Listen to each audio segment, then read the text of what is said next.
Selamat tengah hari, salam sejahtera. Apa kabar semua? Selamat berpuasa bagi mereka yang berpuasa. Hari ini kita nak ulas tentang basikal lajak yang semakin hangat diperkatakan di Malaysia. Beberapa hari yang lepas, seorang kerani telah dijatuhkan hukuman penjara 6 tahun dengan denda akibat daripada telah dijatuhkan hukuman kerana memandu melulu sehingga menyebabkan kematian 8 orang remaja beberapa tahun yang lepas. Hal ini telah menjadi isu panas di seluruh negara, sehingga ramai yang mengatakan bagaimana sekiranya kes itu berlaku kepada orang lain. Bagaimana sekiranya kes itu pemandunya adalah ambulans. Kereta yang melanggar itu adalah ambulans. Boleh saja itu berlaku. Adakah itu, kalau itu yang berlaku menurut netizen, apakah hukumannya? Bagaimana dengan keputusannya?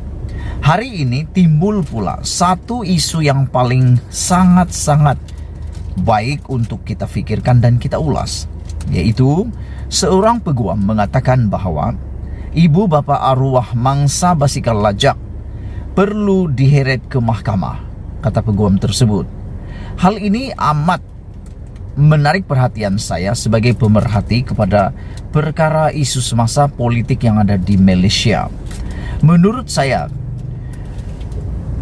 cadangan saranan daripada peguam ini perlu diperhatikan dengan sebaik mungkin, kerana mempunyai isu dan juga mempunyai fakta yang baik untuk kita fikirkan bersama-sama.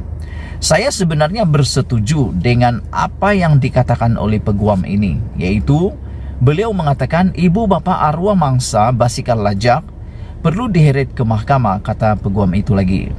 Hal ini bukan hanya kepada ibu bapa mangsa basikal lajak yang telah meninggal dunia itu, tetapi juga kepada kes-kes yang akan datang, sama ada sudah melibatkan isu kemalangan atau tidak, supaya hal ini tidak menjadi makin membarah dalam masyarakat kita.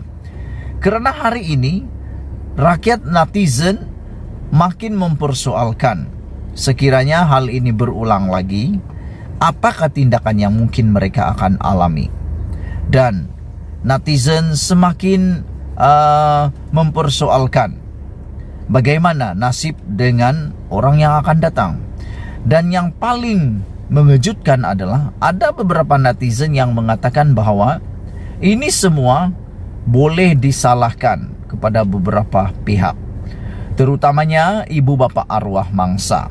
Menurut peguam ini, ibu bapa arwah mangsa adalah bertanggungjawab mengawasi dan memberi kebebasan atau sebaliknya kepada anak mereka, supaya tidak menjadi sebahagian daripada statistik kematian pengguna jalan raya, menurut Nur Zabita Muhammad Nur. Beliau berkata lagi, kanak-kanak dan remaja tidak seharusnya diberikan kebebasan oleh ibu bapa atau penjaga melakukan aktiviti berkumpul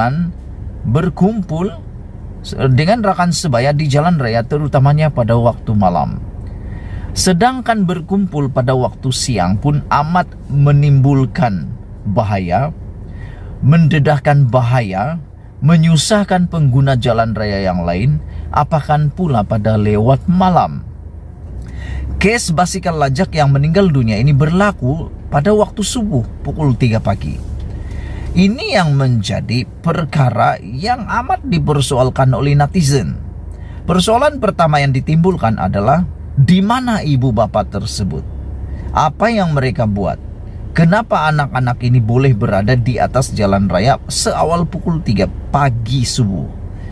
Nur Zabita Muhammad berkata, kanak-kanak dan remaja tidak harusnya diberikan kebebasan oleh ibu bapa atau penjaga untuk melakukan aktiviti yang berbahaya tersebut pada lewat malam di jalan raya. Selagi mereka masih berusia 18 tahun ke bawah, maka tanggung jawab menjadi tanggung jawab ibu bapa atau orang yang memelihara mereka, seperti keluarga angkat, datuk atau nenek, katanya kepada FMT. Walaupun terdapat remaja yang mampu mengendalikan diri sendiri, Nur Zabita berkata, beliau mengingatkan bahawa ia masih tanggung jawab ibu bapa untuk berusaha memastikan anak-anak mereka berada dalam keadaan yang selamat. Nur Zabita juga berkata, kadangkala ibu bapa bila nampak anak remaja mereka seolah-olah sudah matang, diberikan kebebasan pula. Mereka bebas bercinta, bebas berpeleseran, bebas menunggang motosikal tanpa lesen. Bahkan ada juga remaja yang menunggang basikal dengan begitu berbahaya apabila orang dewasa menegur. Mereka bahkan naik setan mereka pula tiba-tiba marah dengan orang dewasa, seakan-akan kendaraan yang mereka naiki itu lebih keras daripada kereta. Bahkan mereka marah apabila ditegur karena menyusahkan kendaraan yang lain. Kebebasan yang diberikan itu jelasnya masih belum selayaknya diberikan kepada remaja walaupun sudah mencapai usia 17 tahun. Mereka nampak seperti boleh berdikari, tetapi mereka tetap tanggung jawab ibu bapa.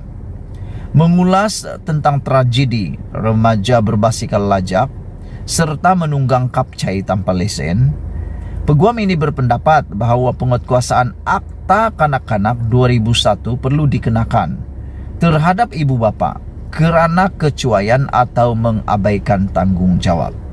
Ini barulah adil, bukan sahaja kepada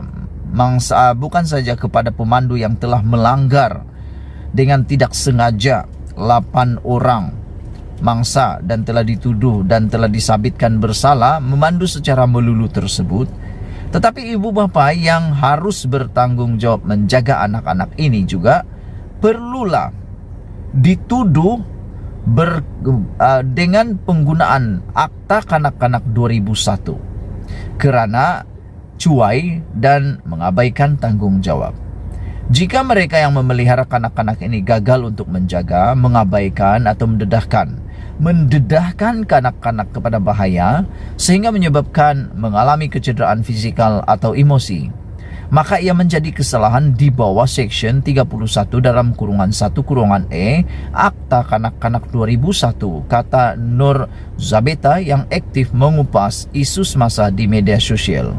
Bermaksud rupa-rupanya tanpa kita sedari ada akta khas yang boleh menyabitkan kesalahan, yang boleh mendakwa ibu bapa yang menyebabkan mereka, anak-anak mereka itu bebas, bahkan mendedahkan mereka kepada bahaya di jalan raya.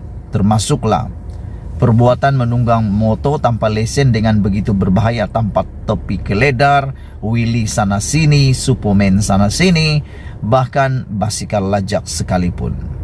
Seksyen 31 dalam kurungan 1 kurungan E juga mengatakan Akta Kanak-Kanak 2001 memperuntukkan bahwa mana-mana orang yang mempunyai pemeliharaan ke atas anak-anak, kanak-kanak dan mengabaikan atau mendedahkan sehingga menyebabkan kecederaan fisikal dan emosi adalah melakukan kesalahan, dan jika sabit kesalahan boleh didenda maksimum Rm50.000 atau penjara atau kedua-duanya sekali. Nur Zabita berkata, pelaksanaan Akta Kanak-Kanak ke atas ibu bapa atau penjaga yang bersikap ambil mudah dan cuai adalah langkah sebaiknya. Semalam, Mahkamah Tinggi Kuala Lumpur memerintahkan seorang kerani berusia 27 tahun dipenjara 6 tahun dan denda RM6.000 kerana telah menyebabkan kematian 8 remaja berbasikal lajak berusia 13 hingga 17 tahun di Jalan Lingkaran Dalam, Johor Bahru pada 3.20 pagi 18 Februari 2017. Sekian dulu perkongsian kali ini. Sekiranya Anda juga bersetuju dan mempunyai pendapat lain atau sama dengan peguam ini, Anda boleh tinggalkan komen Anda. Adakah benar tepat keputusan peguam ini mengatakan ibu bapa arwah mangsa basikal lajak perlu diheret ke mahkamah, kata peguam, dan semua ibu bapa yang membiarkan, bukan membiarkan tetapi tidak memberikan larangan kepada anak-anak sehingga mereka mendedahkan diri kepada bahaya di jalan raya perlu juga dihukum. Sekian dulu ulasan kali ini. Ulas jangan tak ulas, ulas sampai kita ketahuan. Kita jumpa lagi. Bye-bye.